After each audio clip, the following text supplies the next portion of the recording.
The Paul Leslie Interviews. It's a pleasure to welcome our special guest, singer Sue Raney. She's here to talk about her album, Listen Here. Thank you so much for joining us. Thank you, Paul. It's a pleasure to talk to you, and thank you for playing my new CD. Who is Sue Raney? How do you define yourself? The definition of myself, let's see. Well, that's a first tough question. I guess you would call me a jazz singer, although I love standards, and the Great American Songbook is my favorite. All the songs that I love to sing are all the things that the people of yesterday, and the people that loved good music, and there are a lot of them still out there. I try to be a good person, and I also like a peaceful life, and I don't like to travel too much because I like to stay home. It's not that I'm lazy, but I did a lot of traveling in my life. I only go out there when it's creatively fun for me or with the people I work with. I just do every once in a while. I don't know. Do you want me to describe myself? I'm a lot older than I was when I started. That's for sure. What was life like growing up? Well, I was born in a little town called McPherson, Kansas. We didn't stay there long. We moved to Wichita, didn't stay there that long either, and then we settled in Albuquerque, New Mexico when I was about 8 years old. My mom and dad both discovered I could sing when I was about 4 or 5. I did have roots, I guess it was in my genes, because I had a great-great-aunt that sang in opera, and my mom sang also with her brother's band. So I think when she had kids, she was looking for somebody that might have the singing desire. So I started working when I was about 4 or 5 years old, and I did, all those typical things with the afternoon luncheons at Lions clubs and Kiwanis clubs, and learned how to dance and was just a young performer. And at the time, about when I was 16, 17, we always vacationed in California.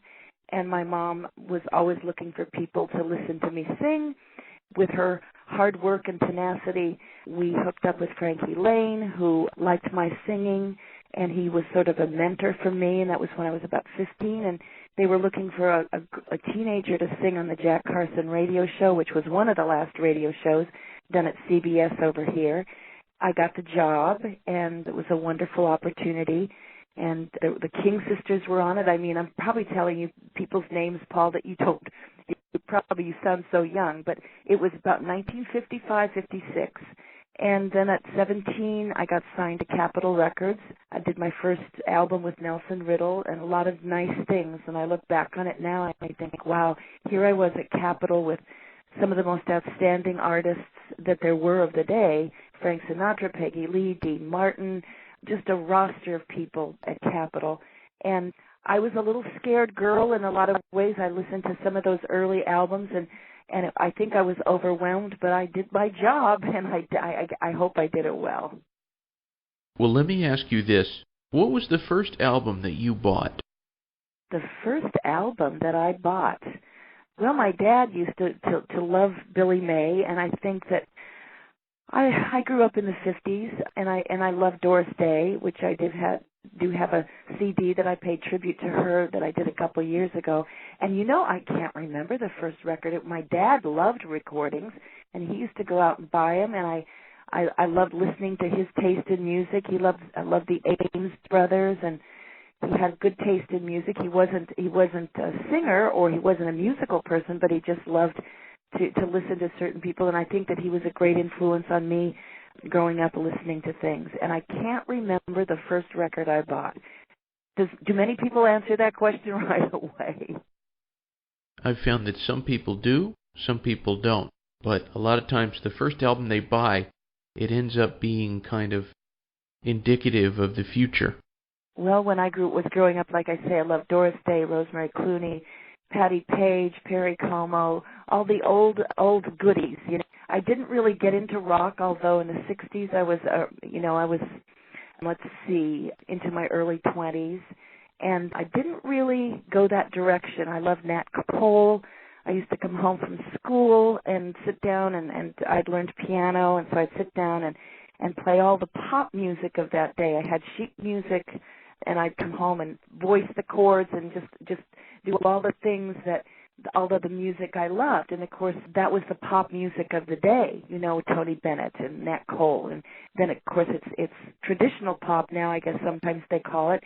But then the rock era kind of came in with Elvis and Bill Haley, and I didn't really get with that, although that was kind of the era that I probably should have. But I hear some of those things now, and I think compared to some of the music of today, if you want to call some of it music, it's mostly record productions. It was pretty good music, and I love listening to stations that play those old things, like the Guy Mitchell songs, the hits of the day, and they were cute little songs. So, but that was basically, I just was always involved in the Great American Songbook, as they call it now, and that was what I grew up with, and that's what I really loved. You have this album, Listen Here. Tell us about your collaborator, the pianist Alan Broadbent. Right. Well, I just adore Alan's musicality. He's a wonderful accompanist. He's a wonderful pianist. He arranged and conducted a lot of CDs. Did a thing, West Coast jazz thing called In Good Company together. We did a tribute to Henry Mancini called Dreamsville together.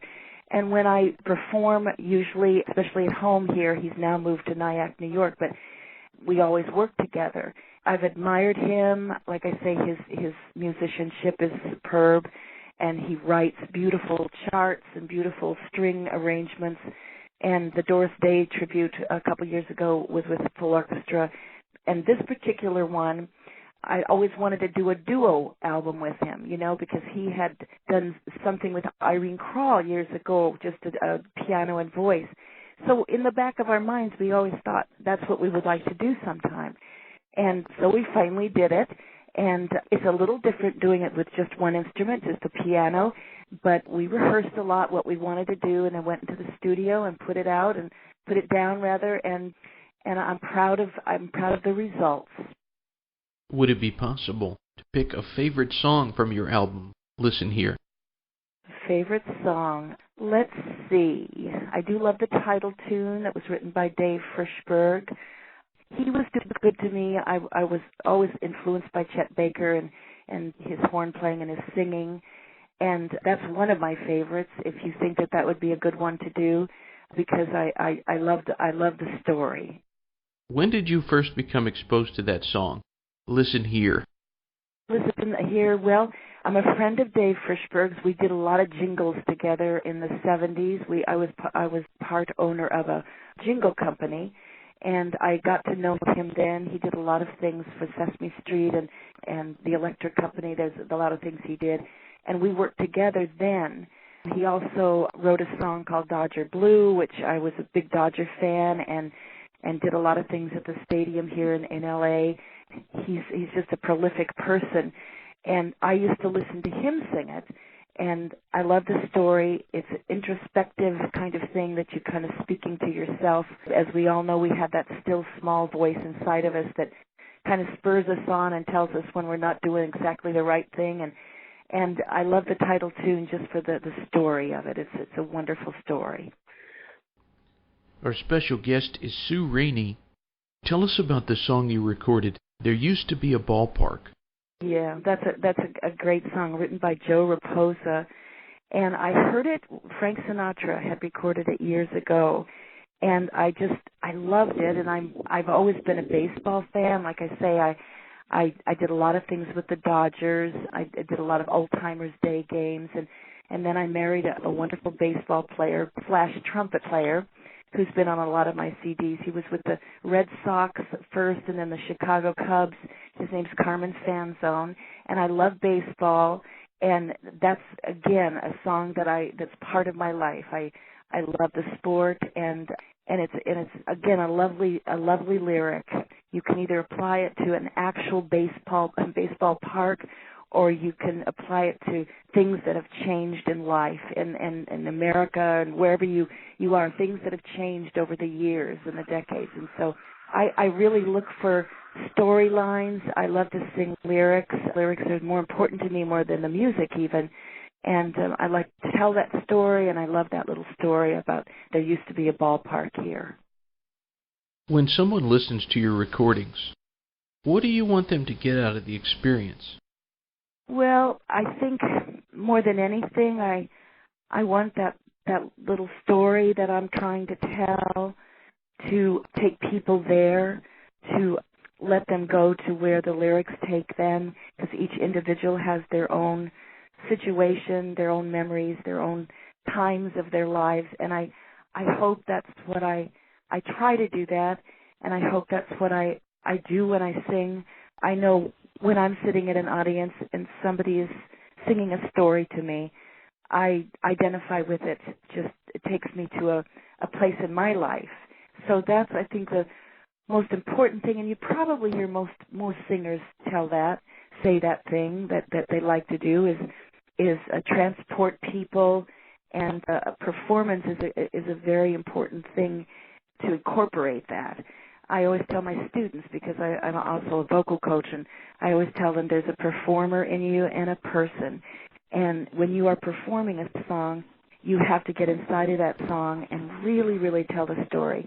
They can always see the performer after, the person that says, "Hi, everybody, how are you? I hope you're feeling good tonight." That's the people in you, the person in you. But I just hope that the story touches people's hearts. That's all I care. What is the best thing about being Sue Raney? Oh, Paul, you're really a good interviewer. Oh, the best thing? I think I want to be liked for who I am, not what I do. I think it's wonderful when you're on the stage to feel gratified about your ability to speak to the audience. But basically, I like to identify with people on a level that just to try to be kind, to try to reach out to people. That's part of the teaching process. It's a part of being productive in a one-on-one situation. And I love my life. It's a very peaceful life. It's a good life. I think that more than anything, rather than to be known as a singer or a performer, I just want to be known for myself and what I try to reach out to people to do. Our special guest has been Sue Raney. You have this album, Listen Here. So, my last question is very open-ended. For anyone listening, what would you say to them? Oh, how sweet. Well, I'm sure you have a lot of fans that tune you in, and I hope that when they hear it for the first time, or they hear my story for the first time, or whatever, that they can listen to what I do and like it and feel moved by it, sort of get to know me through my voice and my speaking with you today, and just the thing that I want to try to get to them. And hopefully they enjoy it, and hopefully they'll say, "Gee, I've never heard of her," or "I have heard of her and I haven't heard her for a long time." But if they the first time they have heard me, I just hope that they enjoy it and that they listen again. Thank you so much for spending time with us. It's a great pleasure. Thank you, Paul. You just you ask a lot of questions. As you know, it's early here. I'm in LA, and I didn't just wake up, but it's still morning, and sometimes morning thoughts are not as good as afternoon thoughts sometimes. But I appreciate the question you asked, and I appreciate your playing the CD, and I all your fans, I hope they enjoy listening to it, and thanks for your support and your devotion to what I do. I appreciate it so much. It's my pleasure. Have a great one. You too, Paul.